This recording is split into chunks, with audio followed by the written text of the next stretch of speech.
Hey everybody! In today's video, I'm going to be showing you the new Hero Arts kit and some of the add-ons. This is a doodling dream, this entire kit. It's amazing. So I'm going to take a little bit of a different take on this kit and some of the add-ons. This is one of the add-on stamps. The one in the main kit has the rounded edges, but it's very similar. Comes with this awesome stencil, these great dies. There are so many cute cards out there with these dies. And these sentiments that go with these sort of Venn diagram themed stamps that are in this month's release. So I did two versions of a doodled card today, one with this add-on and one with the main kit stamp. Again, the patterning is similar. They have overlapping areas where you can blend colors, but all the open space was crying out to me for some Zentangling. I just take the foam out of my MISTI and I put a piece of cardstock down in there, and then I use the grid squares to vertically and horizontally center my stamp over my card. That's just a little trick for using the base of the MISTI to line up your cling stamps. So I hope that that's helpful for you. Helps when you have a design like this that really does have a center to it. It helps you get that more in the middle of your cardstock. Now I will speed this up. This doodling process is a long one, but I want to talk about where I get inspiration when I sit down to Zentangle.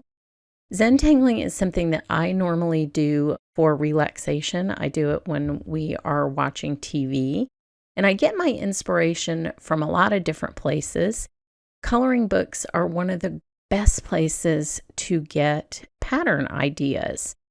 I tend to use the same patterns over and over again. I'm just not a super creative person when it comes to like making up my own patterns. That is for smarter people than me. But I go to a few places, so I get these Zentangle coloring books, and I'll put this one down in the supply list. And I just flip through the pages. I really don't color them. I use them more as reference books. And I flip through the pages until I find a pattern that works well in the shape that I'm doodling.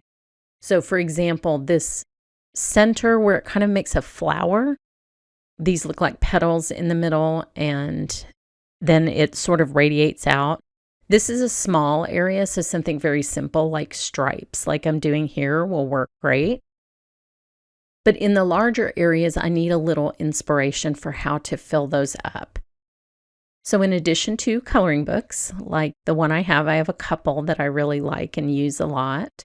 There is also a website, which is called Tangle Patterns.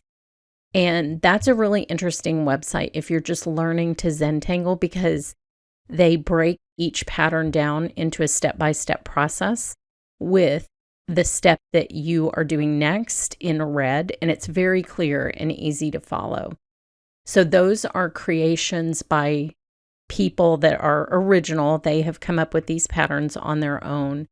And it's just a great resource. And I use that all the time, both to learn new patterns and to practice patterns. But typically, I kind of go to my comfort zone when I'm tangling. Like the pattern that I'm doing right now is, I call it a cinnamon roll, but it's just a basic spiral motion.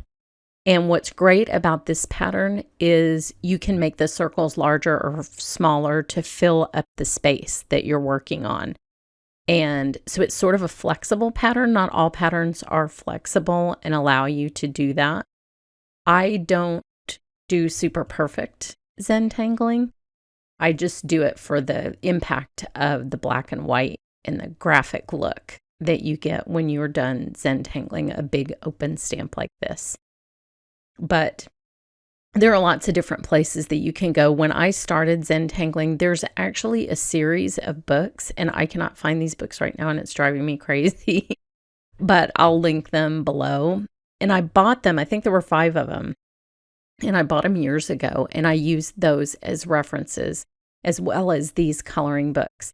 Now here I'm looking for a shape that'll go well in those outer petals, and I found it with this little bridge on this one page. So that's how I will fill out this petal. And that's just a way for you to do this if you enjoy it, but you can't come up with patterns on your own like I can't. It's just another fun resource.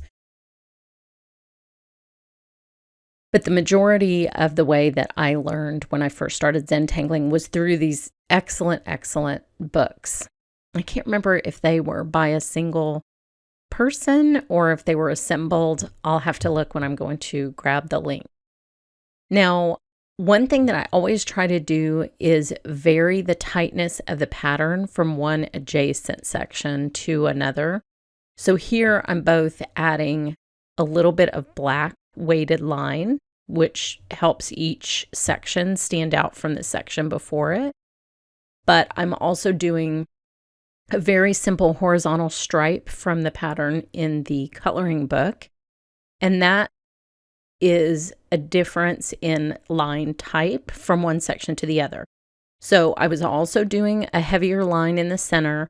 And the second pattern with the cinnamon rolls is a more organic pattern. So then I switch back to a more geometric, simple sort of open space pattern in the adjacent section. And I think that that just helps you see the whole design. And you'll see what I mean when you see the finished card. It makes the shape very distinct if you can do this. If the two types of lines in the sections next to each other are very similar, your design is all going to blend together and you won't see that overall shape.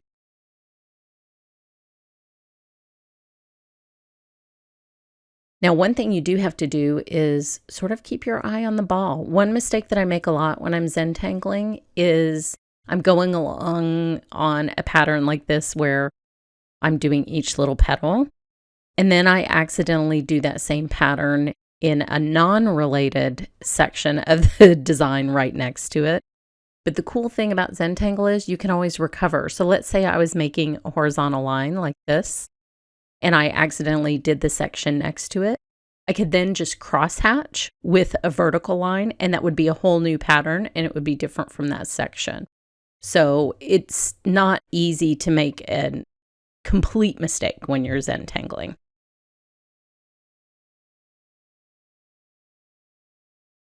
So there is my finished Zentangle card. I finished it with a little bit of color around the edges to really focus on the center.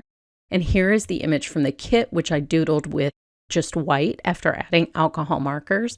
And then I took that same stamp and recreated that exact same pattern. So head over to my blog for more information about this awesome release today. And thanks so much for watching.